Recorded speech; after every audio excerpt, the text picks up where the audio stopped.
बाहेरून भेटतोय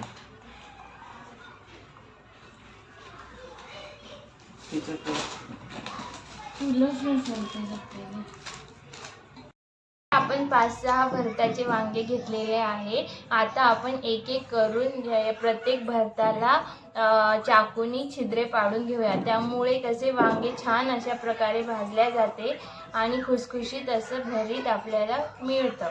वांगे आता गॅसवर भाजून घेणार आहे। मी इथे पहिले 2 भाजून घेतले आहे, ते तुम्हाला दाखवते अशा प्रकारे। आणि मी हे बाकीचे भाजत आहे।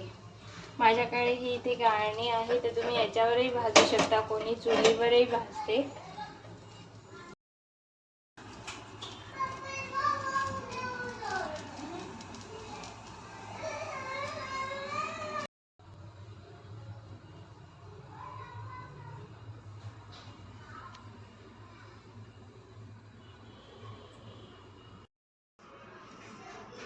हे बघा, हे छान असं आपले सर्व वांगे भाजून झाले आहे।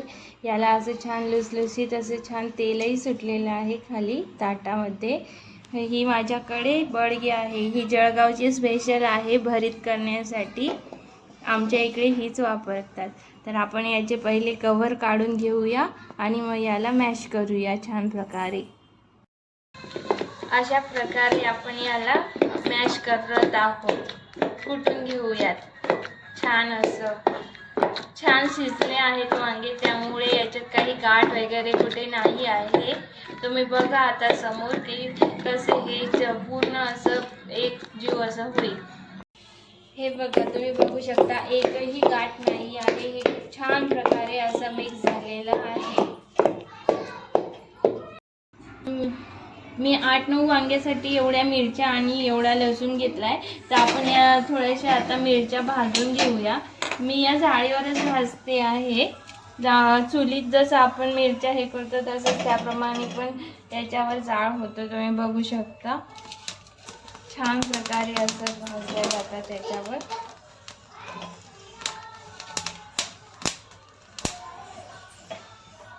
याला असं मी चाकूनी किंवा एखाद्या चमच्याने पलटून घेणार आहे, म्हणजे या खालून वरून दोन्ही प्रकारे असं व्यवस्थित हे होतात, भाजल्या जातात।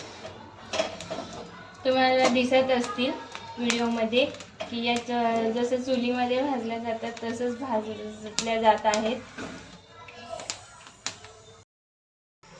आता मी यात लसूण आणि मिरच्या पुन्हा बडकीमध्ये ज्यात मी भरीत केलं त्यातच असं बारीक असा ठेचा करून घेणार आहे।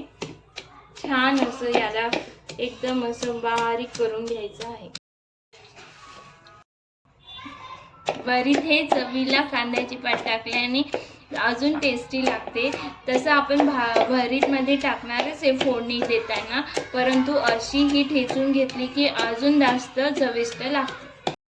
तर मित्रांनो, आता आपण या कढईमध्ये भरीत करणार आहे। तर मी गॅस पेटवून घेते, तो ही कढई गरम होईपर्यंत मी तुम्हाला दाखवते। आपण यामध्ये मी 7-8 वांग्यांसाठी एवढे शेंगदाणे, थोडासा ओवा, खोबरं टाकणार आहोत। त्यामध्ये मीठ आणि चवीनुसार ही कांद्याची पात आणि हा ठेचा तुम्हाला मी दाखवला कसा केला आहे। आणि हे भरीत आपण कुटून म्हणजे मिक्स करून घेतलं आहे, बारीक करून घेतलं आहे मिक्स। कढई आता चांगली गरम झाली आहे। आता मी यामध्ये तेल टाकणार आहे। गॅस मोठाच ठेवूया आपण। बघा तुम्ही मी किती प्रमाणात तेल टाकते ते।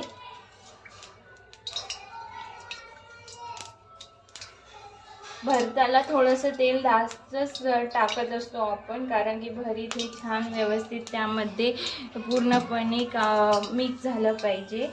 तर आता याला आपण असं कडक तेलाला गरम करत आहोत।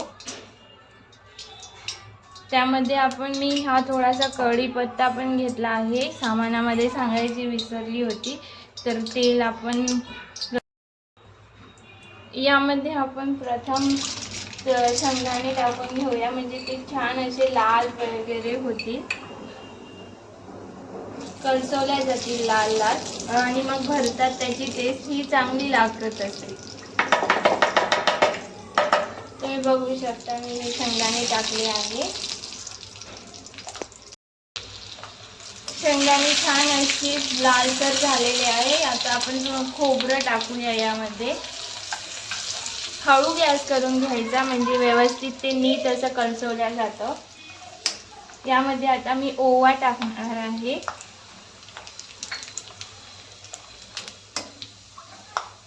ओवा पण छान असा तेल गरम झाल्यामुळे व्यवस्थित असा हे झाला कलसवल्या गेला आहे. यात आता मी कांद्याची पात टाकते.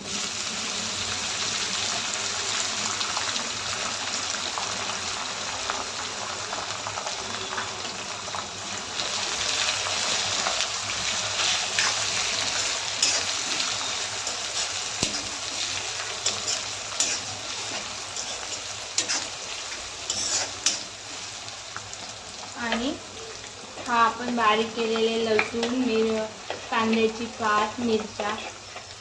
तुम्ही अगोदर कांद्याच्या पातीच्या अगोदर जरी टाकले तरी चालते.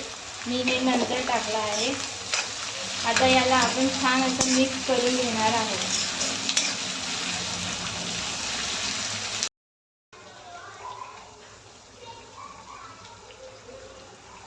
यात मी थोडीशी हळद टाकणार आहे कारण आमच्या घरी हळद आवडते, पण शक्यतो कोणी टाकत नाही.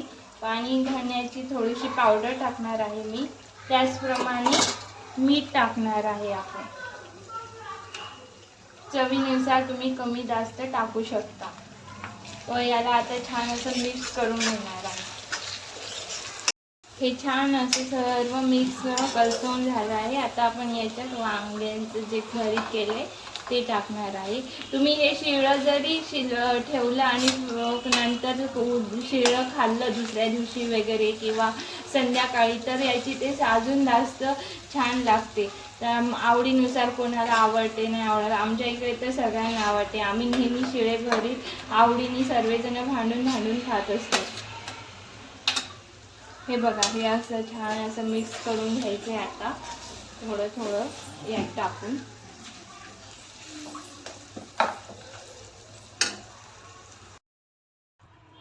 याला आता आपण वाफवून घेऊया. तर मी हे ताट झाकते आणि 5 मिनिटं हळू गॅस करून त्याला वाफवून घेऊया.